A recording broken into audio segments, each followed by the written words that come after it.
The other thing that I heard you talk about before that I loved how you described it was the concept of frequency. Um, can you talk about like generally what is frequency and why the different types of frequency and why is this important? Without wanting to sound like a scientist, which I'm not, or any kind of expert on the field, for me, what I've been feeling is that when you practice meditation, for instance, you feel sort of a lot of different energies, and then you start digging in, because if you do it for a period of like 10 years, there's something that you actually start gaining awareness of. And for me, frequency, without wanting to get into the gigahertz and stuff like that, it's for me sort of the electromagnetic field that surrounds you and makes you feel certain things with people, with places, and with situations, with circumstances in life. And so, we all experience something like, oh, I have this kind of attraction for that person, or I feel good with that person, or, that place is such a magical place. It makes me feel so aligned, so aware, so centered, so rooted, frequency is basically that sort of energy that penetrates everything and everyone and makes you feel different things. And, this is, I'm sure, like a very basic understanding or explanation, but it's really something that you can actually get aware of and actually improve in your life. Because when you start listening, and listening is such a powerful way to really understand this kind of frequencies or energies, you start noticing different things that you never noticed, and either with places, with circumstances, with situations, and mainly with people. And this is why some people get more in tune with animals, some others with people, some others with places. How many people you've heard like, I like cats or dogs more than people. It's because there is this kind of energy, this kind of frequency that allows them to really be aligned with the energy of those animals. But there is another aspect of frequency which for me comes a lot with meditation, where you're starting to really calm down the mind, which has its own frequency, and that frequency starts kind of stops really influencing the rest of your body, and sort of like a lotus flower, your whole body frequency starts opening up and starts being more connected and more in tune with other frequencies which happen, I would say, in the universe, where we can have access to. And Mozart, for instance, worked a lot with certain frequencies which kind of allowed us to be in a more centered, more aligned, and a more relaxed space. This is why, with my children, I always played Mozart in the beginning of their lives, because it's like where they feel more attuned and more aligned and more relaxed with. And so, that would be like my simplest explanation of frequency. And I hope it helped. Oh, I love that. And how interesting, because I was the same with Mozart. Like, I didn't know that, by the way. It always has resonated with me. I really love classical music, but especially Mozart. And I did the same with my daughter.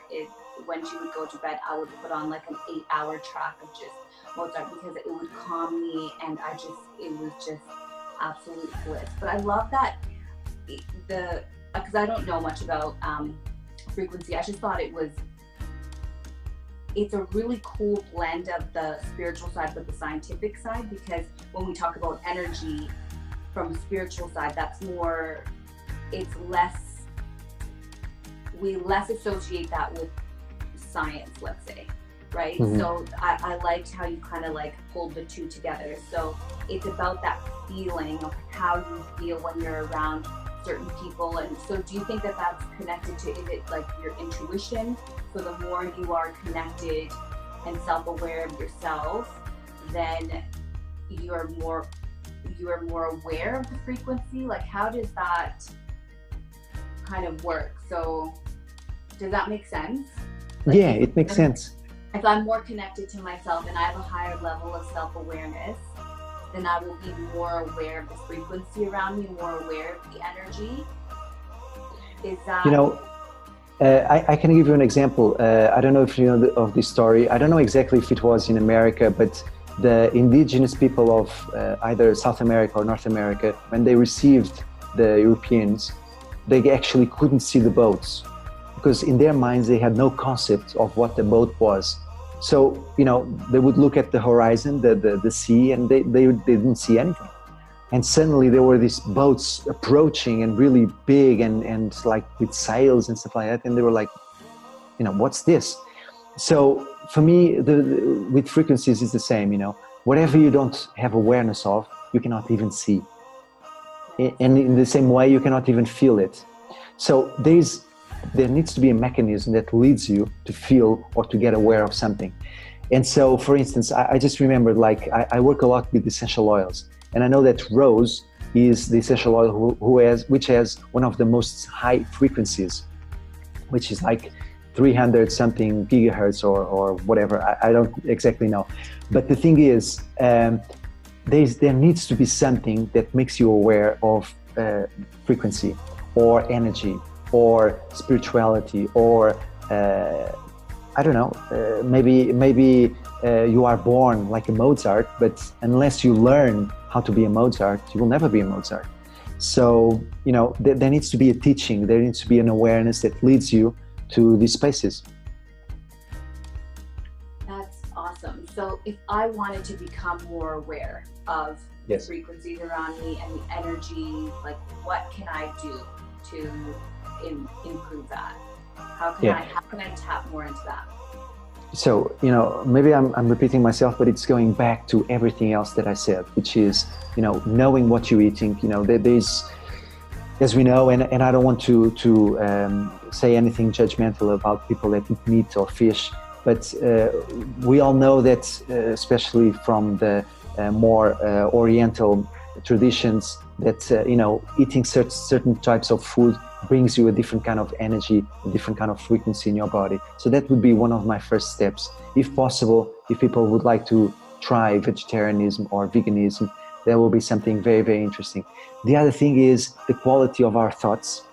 I don't know if you know Dr. Emoto, where he made experiences with water. So we are like made of 70 to 80% of water. So the quality of our thoughts creates a frequency in our bodies that then creates a sort of environment inside of our bodies.